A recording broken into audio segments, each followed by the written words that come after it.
Road engineering bus design లోపం ఉండడం వల్లే 2013లో మహబూబ్ నగర్ జిల్లా పాలెంలో బస్సు ప్రమాదం జరిగిందన్నారు బాపట్ల ఎంపీ కృష్ణప్రసాద్. పాలెం బస్సు ప్రమాద ఘటనను ఆయనే దర్యాప్తు చేశారు. ప్రస్తుతం జరిగిన చిన్న టేకూరు ప్రమాదానికి సంబంధించి వివరాలన్నీ త్వరలోనే తెలుస్తాయన్నారు.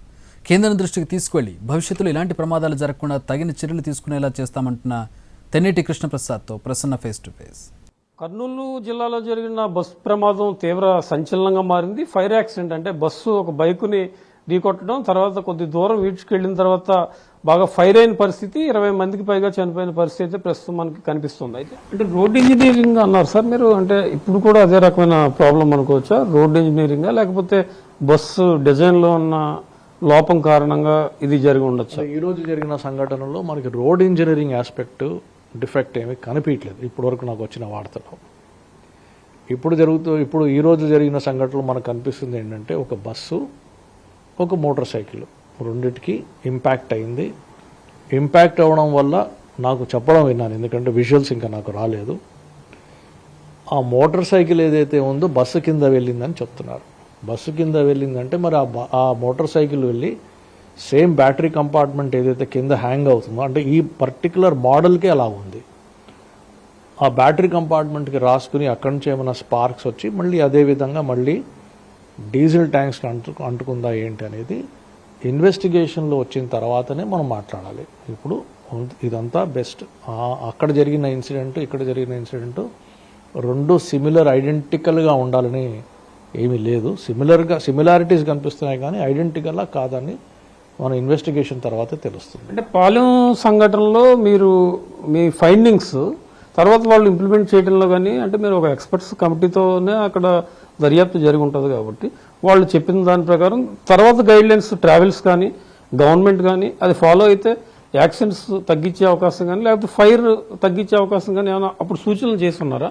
సూచనలు చాలా గట్టిగా చేసాము. 60 రోజుల లోపలే మనం ఛార్జ్ షీట్ వేసాము. సూచనలు కూడా చాలా గట్టిగా చేసి అసలు ఈ డిజైన్నే ఏదైతే మోడల్ ఉందో దీన్ని రికాల్ చేయండి, ఇది రోడ్డు మీద పెట్టడం చాలా ప్రమాదకరం, ఇది రికాల్ చేయండి అని కూడా చెప్పడం జరిగింది. అసలు ఇటువంటి బస్సులు ఎన్ని ఉన్నాయి దేశంలో, ఇటువంటి యాక్సిడెంట్స్ ఎన్ని ఉన్నాయని కూడా ఆ రోజు నేను ఆరాధీయడం జరిగింది.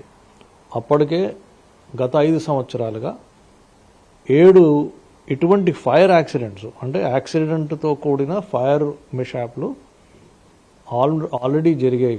కర్ణాటకలో, మహారాష్ట్రలో, హర్యానాలో కూడా జరిగాయని ఆ రోజు మనకి తేలింది. సో అందుకే అది ప్రమాదకరం, అలా చేయకూడదు. దీని అవసరం ఉంది, ఈ బస్సుని ఈ మోడల్ని రీకాల్ చేయండి అని కూడా మన సూచనలు ఇవ్వడం జరిగింది. అంటే ఇప్పుడు మీరు ఆఫీసర్ గారు ఇప్పుడు గవర్నమెంట్లో ఉన్నారు కాబట్టి ఈ రెండింటిని కంపేర్ చేసుకుంటే కనుక భవిష్యత్తులో ఇలాంటి ప్రమాదాలు జరగకుండా ఉండాలంటే ఎలాంటి చర్యలు తీసుకోవాలి? మీరు అన్నట్టు బస్సు డిజైనింగ్లో లోపమా లేకపోతే హెవీ స్పీడ్ వెళ్ళటం లోపమా? ఫైర్ మన లేటెస్ట్ టెక్నాలజీలో కూడా ఫైర్ అంటుకుంటే వాళ్ళు ఏదో అలారమ్స్ అవి ఇవి లేకుండా ఎంతమంది 30-35 మంది బస్సులో ఉన్న వాళ్ళు దాదాపు చచ్చిపోయే పరిస్థితి వస్తుందంటే దీన్ని ఈ టెక్నాలజీలో మనం ఎందుకు కంట్రోల్ చేసే సిచ్యుయేషన్లో లేము? సో ఇది చాలా బాధాకరమైన విషయం. అంటే రిపీటెడ్గా జరుగుతుంది కాబట్టి ఇది చాలా బాధ. సడన్గా ఒకటి జరిగింది అంటే అది వేరే విషయం, అప్పుడు కూడా మనం ఇన్వెస్టిగేట్ చేసి దాన్ని అరికట్టాలి. కానీ రిపీటెడ్గా జరుగుతుంది అంటే ఇది very bad thing. So therefore తప్పకుండా దీన్ని నేను కేంద్ర ప్రభుత్వం దృష్టికి తీసుకెళ్తాను.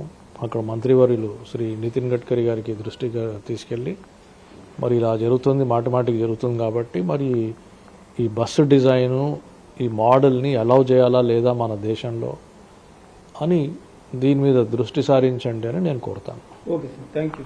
మొత్తానికి ఇది ఎంపీ కృష్ణప్రసాద్ అభిప్రాయం. ఆ రోజు ఆయన ఇన్వెస్టిగేషన్ ఆఫీసర్గా పాలెం సంఘటనకు సంబంధించి ఉన్నారు. రోడ్డు డిజైనింగ్ కానీ లేకపోతే బస్సు డిజైనింగ్ కానీ ఉన్న పరిస్థితిని అర్థం చేసుకుని ఆ రెండింటిలో కొంత మార్పులు తెస్తే కనుక ఈ లేటెస్ట్ టెక్నాలజీ ఉపయోగించుకుని ప్రమాదాలు అరికట్టే అవకాశం ఉంది. అదేవిధంగా కేంద్రం దృష్టికి కూడా ఆయన తీసుకెళ్తామని చాలా స్పష్టంగా చెప్తున్నారు కాబట్టి భవిష్యత్తులో ఇలాంటి యాక్సిడెంట్స్ బాగా తగ్గించేలాగా సెటరేట్ చేసే పరిస్థితి అయితే ప్రస్తుతం కనిపిస్తుందని మనం చెప్పుకోవచ్చు. కెమెరా పర్సన్ ఆర్కేతో ప్రసన్న, ఎన్టీవీ, అమరావతి.